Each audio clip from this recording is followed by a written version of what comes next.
tarde, gente. Meu nome é Bárbara Crespo, eu sou consultora do Grupo Bridge e esse é mais um dos encontros dos Diálogos Transformadores. O Grupo Bridge vai fazer 25 anos de mercado agora em outubro. A gente atua em diversos projetos de apoio à evolução cultural das organizações, através de desenvolvimento de liderança e trabalhos com times. Nós, basicamente, desenvolvemos trabalho com comportamento humano, as chamadas soft skills. Já são mais de 2.000 projetos implementados, mais de 90.000 pessoas capacitadas e mais de 40.000 líderes desenvolvidos. Tudo em mais de 330 empresas durante o Brasil, pelo Brasil e também pela América Latina. Para você conhecer um pouquinho mais sobre o Grupo Bridge, eu sugiro que você entre nas nossas redes.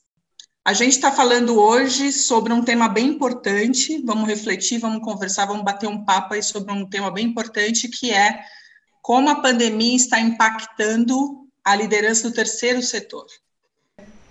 Roque, conta aí para a gente do CAMI. Muito bem, Bi. Boa tarde a você, boa tarde a Perla. Felipe, que bom ver você aí, tempo que a gente não se vê mais, né?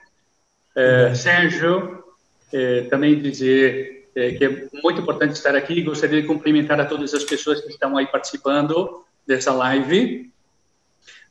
Nós convidamos Deus e o mundo, não sei quem veio, se foi Deus ou se foi o mundo, mas esperamos que muita gente esteja participando junto com a gente.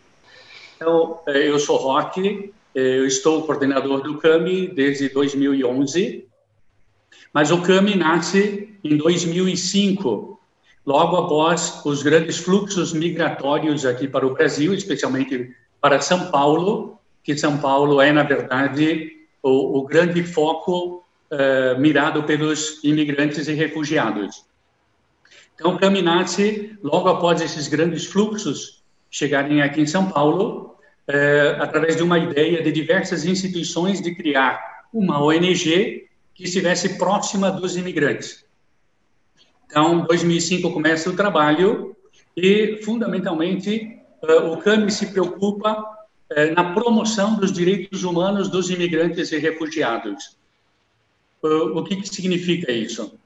Significa ajudar com que eles, chegando ao país, possam se integrar na sociedade com todos os direitos que lhes cabem.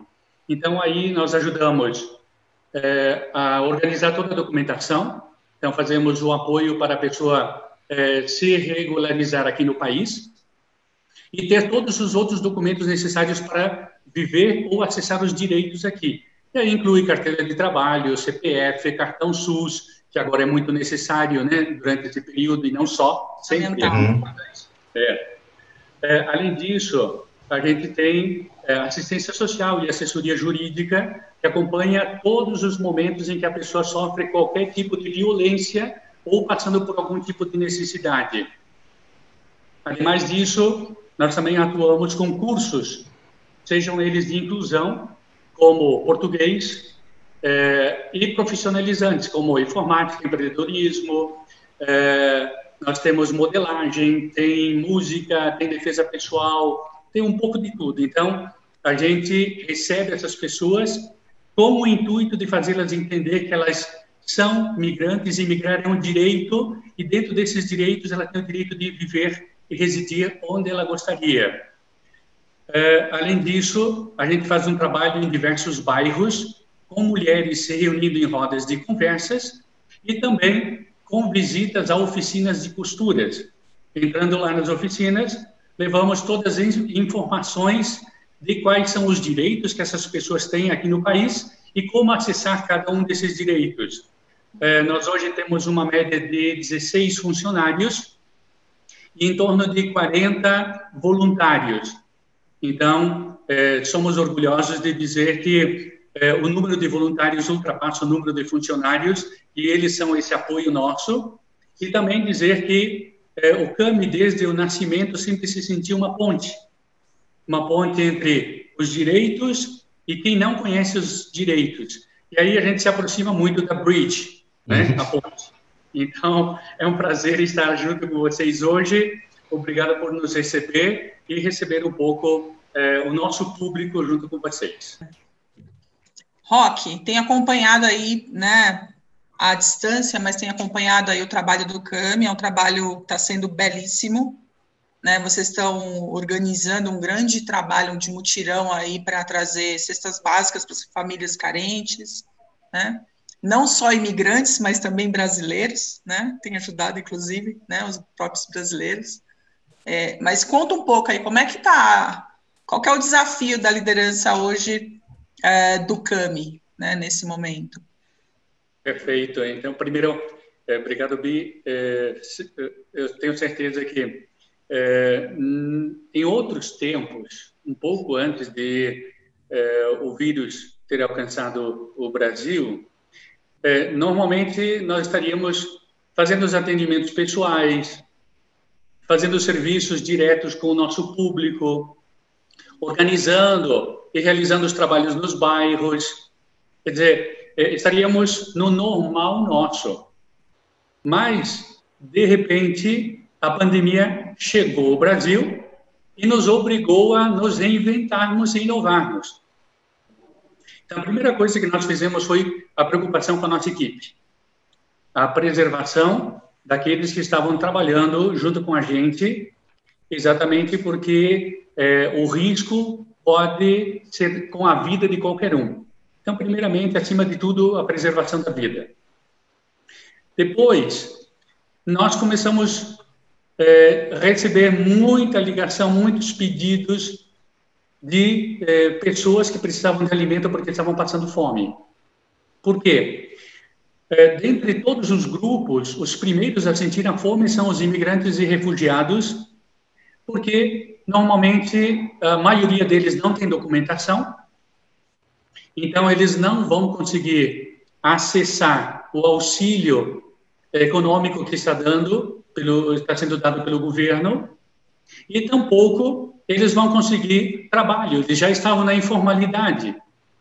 Então, não tem como nem se manter com alimentos. E aí, o que fazer? Então, o que nós organizamos? Primeiramente, montamos 4 grupos estratégicos dentro da instituição para coordenar o combate à fome. Esses grupos, formados em equipes, tendo como o primeiro aquele que organizava toda a documentação, e dentro da documentação estavam também os documentos ligados à questão de preenchimento dos cadastros para o auxílio para quem tinha documentos. Por ser português, muita gente não sabia como preencher, então não conseguia ter acesso a esse recurso. Então, nós montamos uma equipe que auxiliava todos aqueles que tinham documentos e não conseguiam acessar a plataforma para poder se cadastrar. Um segundo grupo, então, ajudava aqueles que tinham documento para vencer ou vencendo, passando todas as informações de como proceder com sua documentação própria. E orientando aqueles que não tinham documentos, que infelizmente não teriam acesso a esse recurso, essa ajuda que se estava dando. Então, essa primeira equipe se encarregava dessa parte. A segunda equipe, então, era para poder receber os pedidos de cesta básica e organizar as listas e fazer com que todas as pessoas pudessem, de uma maneira ou outra, receber um mínimo de alimento para poder se manter. Então, tínhamos uma equipe que recebia o pedido, catalogava esse pedido, cadastrava, aí nós buscávamos as cestas, trazíamos para a instituição e montávamos toda a logística para fazer chegar esse alimento até as casas das pessoas. Exatamente para não fazer o movimento dessas pessoas de usarem transporte público ou virem até aqui e colocando a vida deles em risco. Então, esta a equipe que trabalhava a questão das cestas. E a terceira equipe, então, era aquela da assistência social e assessoria jurídica, que ajudava especialmente um outro problema, que não tem trabalho, não tem comida, o que fazer com os empregados que estão dentro da oficina de costura. Muitos donos das oficinas colocavam essas pessoas na rua. Como é que vai atender a todo esse público, sabendo que os locais de alojamento público também não estavam recebendo. Então, fazer toda uma logística para as famílias poderem fazer um sistema de acolhida e receber essas pessoas dentro de suas casas, onde era possível e onde tinha alimentação. Além disso, o outro problema era os próprios donos das oficinas sendo despejados de suas casas porque não tinha dinheiro para pagar aluguel. Então, essa equipe também teve que trabalhar muito. E uma outra equipe, então, foi fazer o cadastro de oficinas que queriam trabalhar e fazer a conexão com empresas que queriam produzir EPIs. Então, nós tivemos mais de 800 oficinas que se inscreveram e queriam trabalhar, porque o imigrante e o refugiado é um trabalhador, só que nesse momento é um trabalhador sem trabalho, e conseguimos colocar entre 70 e 80 oficinas trabalhar durante esse período já.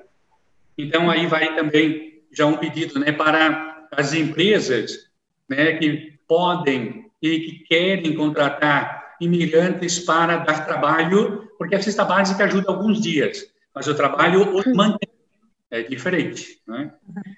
E, por último, então, tivemos que nos inovar com os cursos.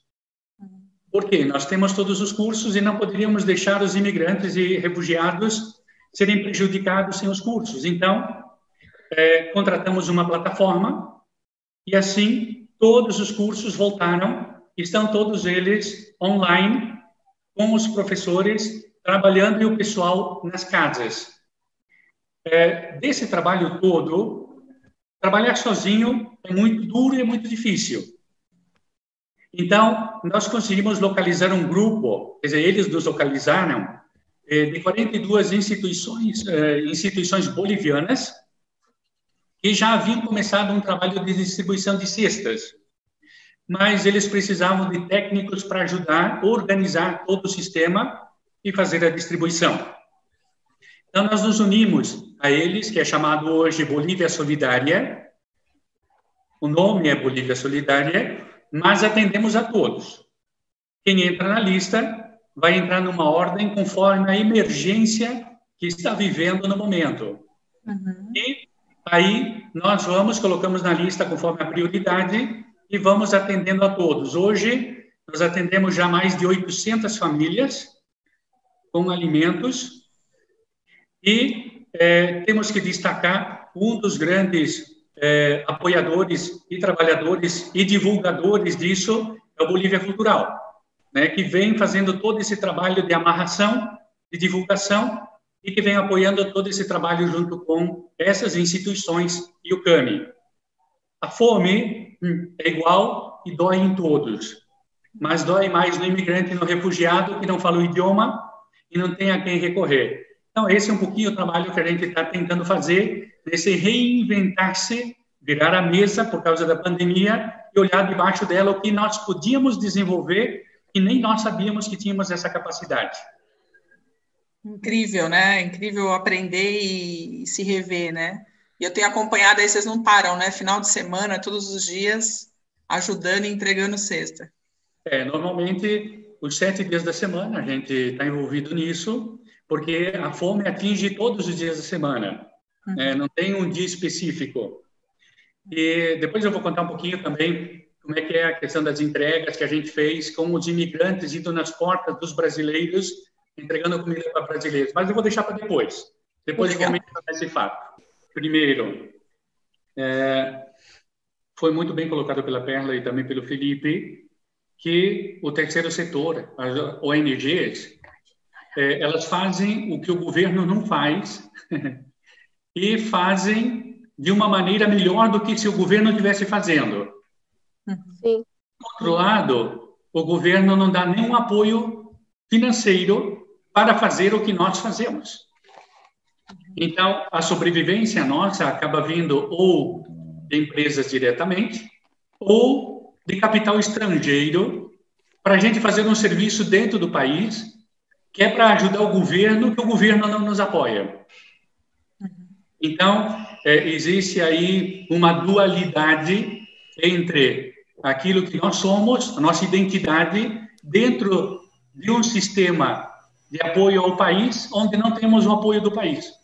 Primeiro isso. Segundo, dizer que o coronavírus está trazendo muitas mortes para o mundo, mas também está trazendo muitas mortes de ONGs. Porque numa situação como essa que nós estamos vivendo agora, não temos escolha. Ou usamos recursos para matar a fome das pessoas, ou deixamos o recurso para manter depois a instituição dos seus serviços. Exato. Não temos opção. Não temos essa opção. A única opção que nós temos agora é matar a fome. É manter as pessoas vivas. Então, depois que passar isso, nós vamos ver quantas instituições vão receber apoio para se manter. Caso contrário, nós vamos ter muitas ONGs que optaram em salvar vidas e que vão morrer. Então, só trazer esse painel também para a gente não esquecer que o recurso não brota dentro da instituição. A gente luta, a gente bate de porta em porta para tentar manter o serviço. Só que agora a gente esqueceu os serviços. O único serviço que a gente está fazendo é diminuir, minimizar a fome das pessoas. E isso vai trazer consequências não somente para as pessoas, para a sociedade brasileira, para o terceiro setor como um todo, que vai gerar um problema para o governo também. Porque quando quebra a ONG, que faz um serviço para ajudar o povo que está dentro do território, vai ser um povo que não vai ter assistência nem do governo e nem do terceiro setor.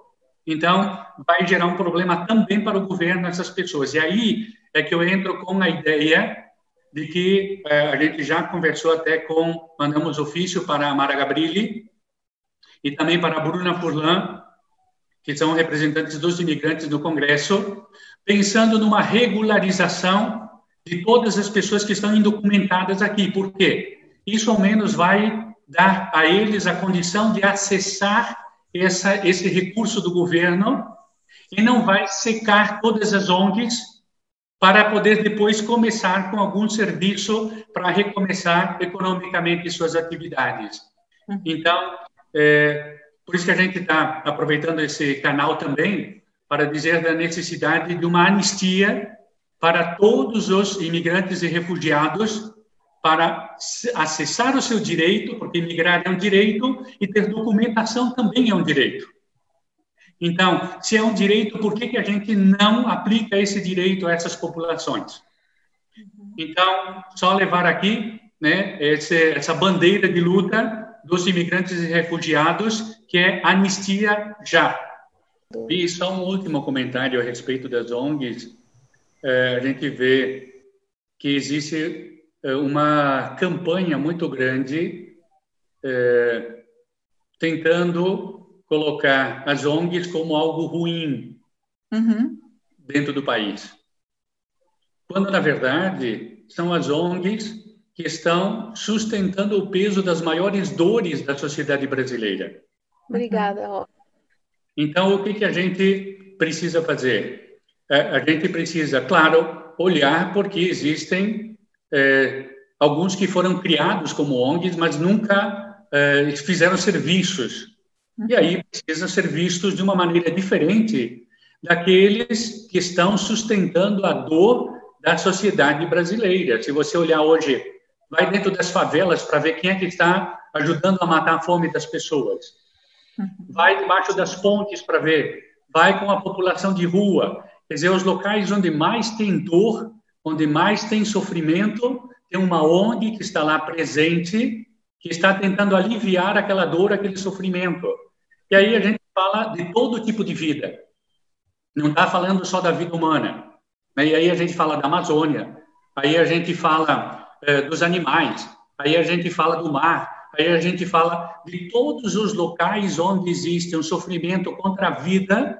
Você vai encontrar uma ONG séria que está lá ajudando a aliviar esse sofrimento, aquela dor. É inegável isso, Roque, a gente concorda com essa história, né? Tanto é por isso que a gente fez essa live, para poder dar voz a vocês, né? A Bridge, ela nasce com essa, digamos assim, essa atmosfera social muito forte.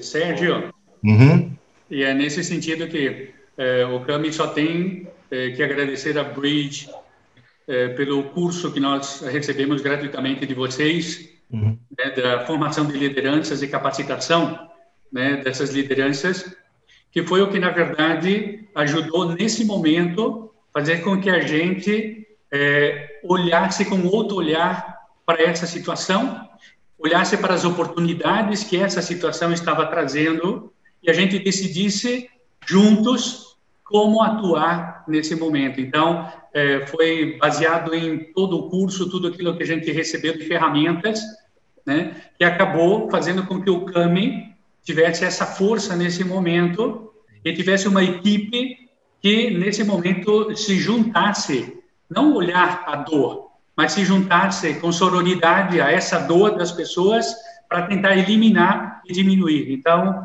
só temos que agradecer essa oportunidade que vocês deram a gente e já dizer para o Felipe, preparem-se, ponham o nome de vocês na lista, não percam, porque é muito importante esse acompanhamento para a gente entender não somente a instituição, mas a pessoa que está dentro da instituição e como fazer ela desenvolver suas habilidades e colocar a serviço da instituição e do propósito da instituição. Então, eu acho que isso deu um up muito grande para o CAMI e só temos que agradecer. Essa história do coletivo, né, da força do coletivo. Eu acho que um aprendizado que a gente tem tido muito fortemente nesse momento de pandemia é que a gente não faz nada sozinho. A gente está intimamente conectado, né? A própria palavra pandemia, né? O pan, né? O pan quer dizer o todo, o grande, né? O que está por trás aí de todo mundo. Então, assim, neste momento, o mundo inteiro está vivendo, está sofrendo, né? Essa história. E a gente está intimamente conectado. E a gente não faz nada sozinho, a gente precisa um do outro para poder ir além, ir em frente, né? A liderança, ela tem um papel diferencial, que ela consegue influenciar as pessoas para esse propósito, para conseguir esse propósito, né? E aí a gente entra ajudando nisso, mas são as pessoas que fazem as coisas, né? São as pessoas que fazem a diferença nesse momento. E a gente tem percebido claramente, né? Na nossa metodologia, dentro da Bridge, a gente usa grandes pensadores, né? E o principal é o Jacó Levi Moreno, que é o pai do psicodrama, da socionomia. E ele fala muito disso, né? Do poder da relação, do poder da circularização, né? De sair do eu individual para um coletivo nós, né? Então, acho que isso fica muito forte nesse momento, né? Bi, não sei se eu posso só trazer os dois exemplos exatamente que referem-se a isso. Primeiro, o grupo de imigrantes andando na rua, olhando os endereços das casas onde seriam contempladas as famílias, chegando nas casas das pessoas, tocando a campainha, falando espanhol e entregando uma cesta básica para brasileiros. Incrível. Isso diz muito mais do que a cesta básica. Sim. Porque isso vai romper fronteiras, vai romper preconceitos, vai romper xenofobia e mostra que o imigrante, ele não está aqui para tirar nada, ele está aqui para dar. Então, as pessoas não veem isso cotidianamente, o quanto o imigrante ou o refugiado dá para o país. Nesse exemplo, as pessoas recebendo a cesta em suas mãos, doada por um imigrante, mostra exatamente esse trabalho em rede que acaba sustentando a vida de todos. Segundo exemplo, entregamos a cesta para a senhora, ela correu, abriu a cesta logo que recebeu, já foi gritando, chamando os vizinhos, tirava um produto da cesta, dava para um, tirava outro, dava para outro, e ela dizia: vocês deram para mim, não deram? Sim, então é para nós. Então, esses exemplos movem a gente a acreditar no ser humano, acreditar no potencial bom que o ser humano tem dentro de si e acreditar no mundo melhor que a gente pode construir juntos. E aí não tem diferença se é imigrante, refugiado, se vem da América Latina, se vem da África, se vem da China, de onde vem. Não interessa se vem do Nordeste, se vem do Sul. Então, isso tudo vai fazer com que eu creio que aqueles que têm tendência a ser bons vão ser melhores após a pandemia.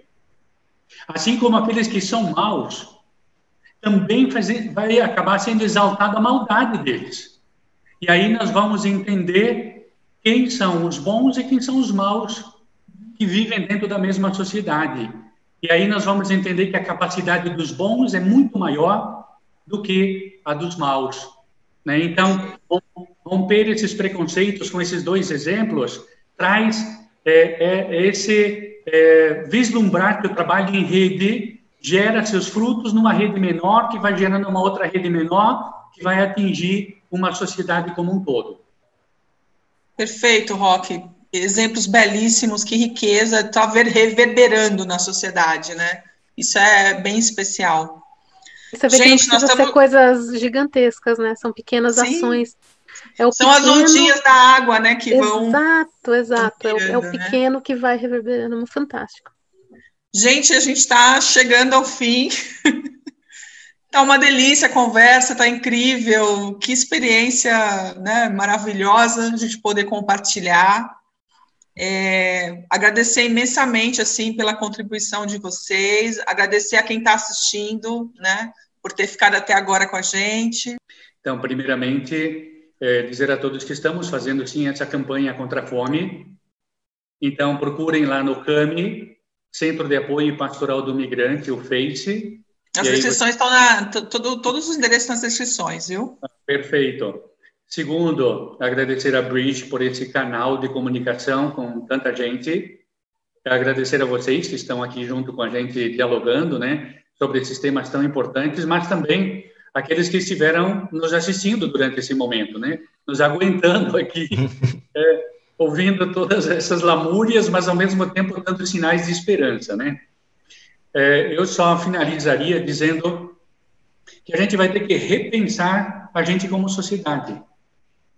A partir daquilo que está acontecendo no mundo hoje, a gente precisa repensar nossos valores, repensar essa sociedade de consumo, repensar a força e o papel dos trabalhadores, repensar um instrumento comum que está salvando tanta gente, que é o serviço público do SUS, e gratuito. Imagine quantos milhões teriam morrido se tivéssemos que pagar uma UTI quando essas pessoas ficam infectadas, que não teriam condições de pagar. Ao mesmo tempo, o terceiro setor vai ficar bastante debilitado. E aí a gente sabe que tem empresas que podem nos estar acompanhando nesse momento e que, de repente, vão poder ver depois também, rever todo esse conteúdo. Tentem se aproximar do terceiro setor, fazer parcerias. Não precisa ser um ou outro. Tem muitas instituições, tem muita gente boa, tem muita gente trabalhando no terceiro setor que precisa da sua mão. Então, repense a maneira como a empresa está atuando e como ela pode criar novos valores a partir desse momento e a partir do que estamos vivendo agora. Como aprendizado, eu diria que o CAMI levantou muito forte uma bandeira chamada solidariedade. E essa solidariedade vem muito pelo voluntariado. Então, a gente está crescendo com isso. Por isso que eu coloquei no finalzinho, eu escrevi assim, cada um colocando a serviço o seu conhecimento, os recursos para a construção de um mundo melhor e minorar os efeitos do coronavírus. Por isso que nós queremos chamar a todos para isso, para viver junto esse momento, para nos fortalecermos, mas, ao mesmo tempo, para solucionar os problemas. E todos sermos bridges, todos sermos pontes. E dizer a todos que o grande aprendizado que nós tiramos, além da solidariedade, é a gratidão. Então, obrigado a vocês, Bridge, obrigado a vocês, colegas, obrigado a todos aqueles que estão conosco nesse momento. Na verdade, é dizer que a gente vai perder muitos abraços nesse caminho, porque muita gente que a gente conhece, que a gente abraçou, não vai mais poder abraçar, porque já não estarão mais aqui com a gente. Porém, depois eu creio que o abraço vai ter um sentido muito especial. Quando tudo isso passar, e a gente puder dar o abraço que a gente tem guardado há tanto tempo, que esse abraço seja realmente verdadeiro, de solidariedade, de carinho, de apoio, de construção de redes, que não seja um abraço somente físico, seja um abraço de esperança. Então, a todas as famílias que nós conhecemos que perderam familiares, quando a gente puder dar o abraço em vocês, a gente só gostaria de dizer que vai ser o abraço para minimizar um pouquinho a dor e o sofrimento e, ao mesmo tempo, para dizer que vivemos ainda com esperança. Esperança de que todos podem se abraçar e todos podem ser felizes juntos. Então, obrigado a vocês pela oportunidade. Obrigado, Bri.